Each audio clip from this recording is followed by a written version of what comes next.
Assalamualaikum warahmatullahi wabarakatuh. Pada pertemuan kali ini kita akan membahas tentang menyajikan data dalam bentuk tabel distribusi frekuensi dan histogram.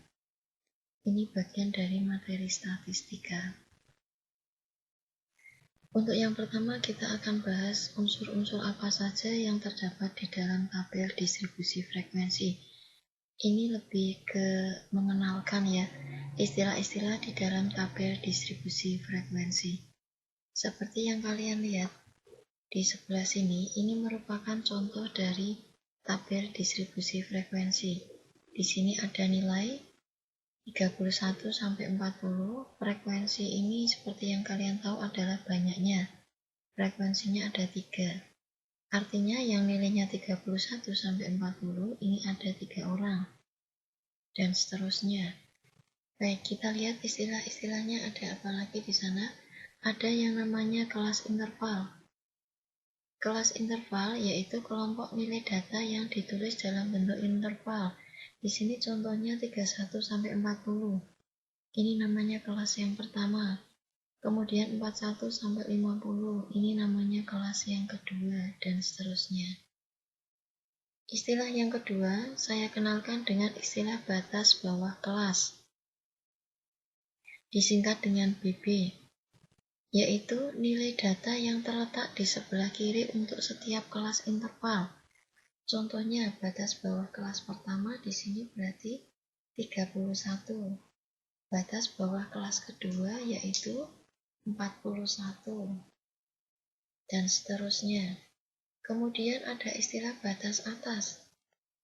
Batas atas yaitu nilai data yang terletak di sebelah kanan untuk tiap kelas interval.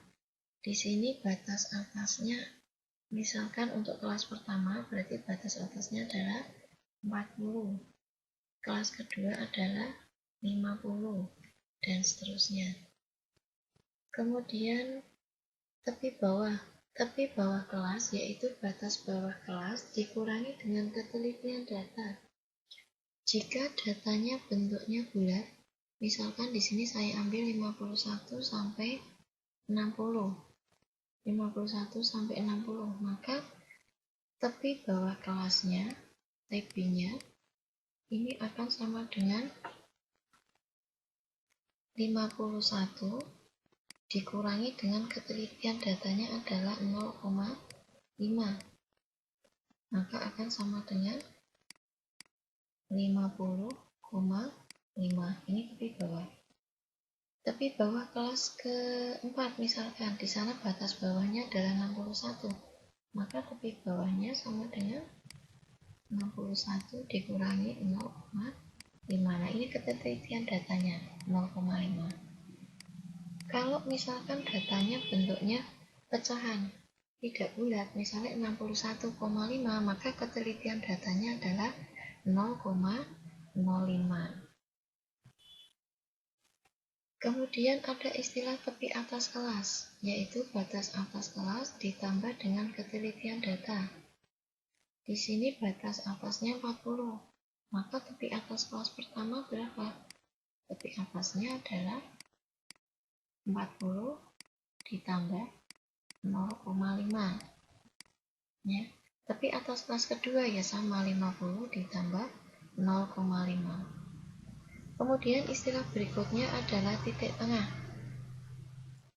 Titik tengah ini rumusnya adalah setengah dari batas bawah ditambah batas atas atau setengah tepi bawah ditambah tepi atas. Misal saya ambil contoh kelas kedua di sini 41 sampai 50, maka titik tengahnya berapa? Titik tengahnya X-nya kelas kedua yaitu 41 ditambah 50 dibagi 2. Ya. Sama dengan berapa? Oke, sama dengan 45,5. Ya. Itu adalah titik tengah. Sekarang banyak kelas. Banyak kelas ini merupakan bilangan bulat. Nah, di sini ada rumus bahwa K itu 1 ditambah 3,3 logaritma N. Dengan N ini banyaknya data, rumus ini digunakan ketika Kita akan menyusun tabel distribusi frekuensi jika disajikan datanya. Tetapi dalam hal ini, banyak kelas, kalau contohnya semacam ini, banyak kelasnya berarti bisa kita hitung ada 1, 2, 3, 4. Banyaknya kelas ada 4. Kemudian panjang kelas. Panjang kelas ini tepi atas dikurangi tepi bawah. Ingat, bukan batas atas dikurangi batas bawah. Jadi panjang kelas intervalnya itu bukan 40 dikurangi 31. Tapi panjang kelas intervalnya adalah P-nya sama dengan tepi atas dikurangi tepi bawah. Berarti 40,5 tepi atasnya dikurangi tepi bawahnya adalah 30,5. Gitu. Bukan 40 dikurangi 31. Sekarang kita bahas tentang jenis-jenis tabel distribusi frekuensi. Ada 3. Yang pertama distribusi frekuensi biasa, kemudian tabel distribusi frekuensi relatif, dan tabel distribusi frekuensi kumulatif. Untuk tabel distribusi frekuensi biasa, berisikan tentang frekuensi tiap kelas interval, jadi ada nilai dan frekuensi. Ini bisa dirubah-rubah ya, tergantung datanya. Jika datanya berat badan, ya ini berarti berat badan, tinggi badan, dan seterusnya. Nah, sekarang tabel distribusi frekuensi relatif, ini caranya membuat seperti apa? Kita lihat pengertian frekuensi relatif. Frekuensi relatif merupakan hasil bagi antara frekuensi tiap kelas interval dengan jumlah data. Semisal di sini, angka 7,5 dapat dari mana? Kita lihat pada kelas pertama, frekuensinya adalah 3. Maka frekuensi relatifnya berarti di sini 7,5 berasal dari 3 per banyaknya data ada berapa? 18 ditambah 11 berarti berapa?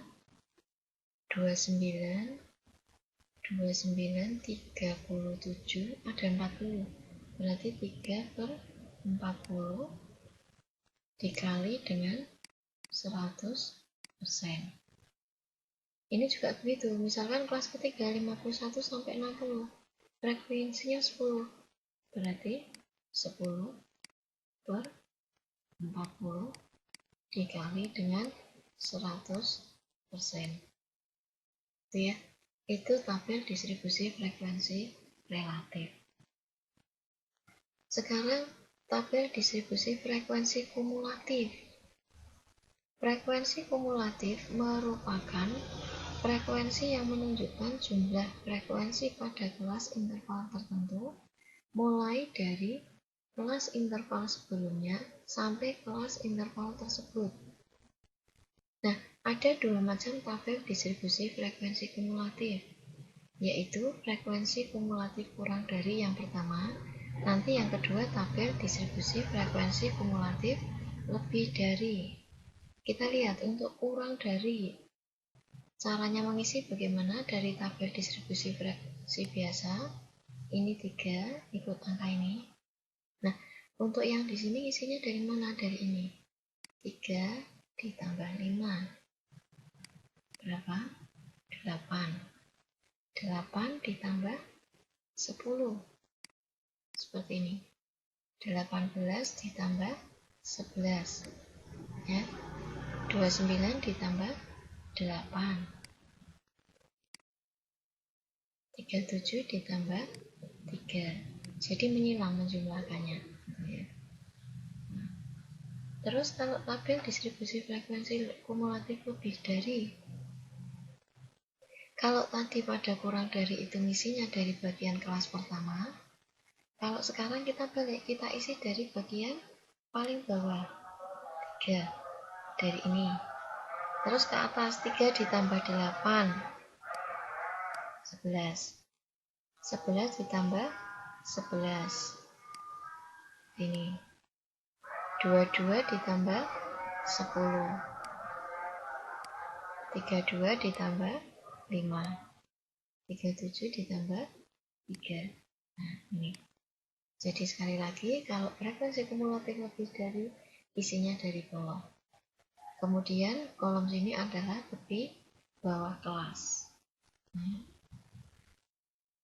Nah, sekarang kita masuk ke histogram. Apa itu histogram? Histogram adalah diagram yang terdiri atas batang-batang yang saling berimpit nih, saling berimpit. Sumbu mendatar mewakili kelas interval, sumbu tegak mewakili frekuensi. Saya kira cukup jelas ya, 31 sampai 40 frekuensinya 3 ini. 3. Kemudian 41 sampai 50 frekuensinya adalah 5. Ya. Nah, histogram ini ada 3 jenis. Yang pertama, untuk bagian bawahnya ini, sumbu mendatarnya ini merupakan kelas interval. Merupakan kelas interval, langsung transfer ke sini. Yang berikutnya, yang kedua, itu di sumbu X-nya atau bagian eksisnya ini merupakan titik tengah. Nah ini, tulisannya letaknya di tengah-tengah batang. Ini titik tengah. Oke. Kemudian kalau letaknya di tepi seperti ini kan di tepi, di ujung batang. Nah, ini merupakan tepi bawah dan tepi atas kelas. Nih, ini merupakan tepi bawah dan tepi atas kelas. Jadi 40,5 ini merupakan tepi atas kelas pertama dan tepi bawah kelas kedua, dan seterusnya. Nah, kita coba ke contoh ya. Kalau misalkan ada tabel distribusi frekuensi biasa seperti ini. Panjang interval kelas berapa? Tadi rumusnya panjang interval kelas itu apa? Betul. Tepi atas dikurangi tepi bawah. Kalian ambil salah satu saja, misalnya ambil yang kelas pertama ya. Ambil yang kelas pertama salah satu. Berarti tepi atasnya berapa? Oke, 47,5 dikurangi tepi bawahnya berapa? 41,5 sama dengan 6 ya, panjang kelasnya 6. Tepi bawah kelas pada kelas 48 sampai 53, tepi bawahnya berapa? Tepi bawahnya adalah 48 dikurangi 0,5, 47,5. Tepi atasnya, tepi atas adalah batas atas ditambah 0,5 ya. Banyak siswa yang mendapat nilai antara 73 sampai 78.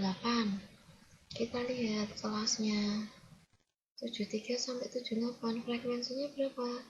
Oh, frekuensinya 9. Berarti ya, ini banyak siswanya ada 9. Banyak siswa yang nilai ulangannya di bawah 60. Kita lihat, 60 ada di sini. Di kelas keempat. Kurang dari 60, berarti ada 8 ditambah 6 ditambah 3. Ada berapa? Oke, 17. Presentase siswa yang memiliki nilai lebih dari 72. 72 kan di sini. Berarti banyaknya siswa kan ini. Ya. 9 ditambah 5 ada berapa? 14. Baru berapa ini frekuensi kumulatifnya? Dibagi semua data. Ini 20, 30, 30 berarti ini 44, 50 ya. 50 dikali 100%. Berarti ada berapa yang nilainya lebih dari 72? Ada 28%. Oke. Kita lihat contoh yang kedua misalkan. Jika banyak siswa yang memiliki nilai lebih dari 66 adalah 19. Yang nilai lebih dari 66 berarti ini ya. Kelasnya ini. Di sini frekuensinya adalah P plus 4, P min 3, 2. P plus 4 ditambah min 3 ditambah 2 sama dengan 19. 2P plus berapa ini? 3 ya. Sama dengan 19, berarti P-nya sama dengan 16 dibagi 2. Oke. Maka banyak siswa pada kelas interval 40 sampai 48. 40 sampai 48 apa frekuensinya? Oh, 2P min 1. 2P min 1 berarti sama dengan 2 kali 8 dikurangi 1. Ada 15 ya. Jadi banyak siswa pada kelas interval 40 sampai 48 atau banyak siswa yang nilainya 40 sampai 48, ada 50 siswa. Oke, kita lihat contoh yang ketiga. Kita pakai histogram ini ya. Persentase siswa yang berat badannya lebih dari 50 kilo, lebih dari 50 kilo berarti ini ya. Nah, pada batang ke-4 dan ke-5 frekuensinya berapa ini? Kita luruskan ke sini 14 ya. Yang ini berapa ini? Oh, ternyata 10. Berarti 14 ditambah 10. Ada 24. Sementara frekuensi secara keseluruhan berapa ini? Ini 16, ini 10. 26 ditambah 24, ada 50 ya. Maka persentasenya 24 per 50 kali 100%. Berapa berarti? Oke, 48%. Sama, persentase siswa yang berat badannya kurang dari 40, caranya sama ya, kurang dari 40. Kurang dari 40 berarti kita ambil ini tuh. Ini 6, di sini 4. Berarti 6 tambah 4 berapa frekuensinya? 10 ya. Nah, maka persentasenya berapa ya? 10 per banyak data secara keseluruhan dikalikan dengan 100%. Ada 20%. Oke, demikian materi kita di dalam menyajikan data sekaligus membaca data dalam bentuk tabel distribusi frekuensi dan histogram. Semoga dapat dipahami dan dimengerti. Sekian, ketemu lagi di bahasan materi berikutnya. Assalamualaikum warahmatullahi wabarakatuh.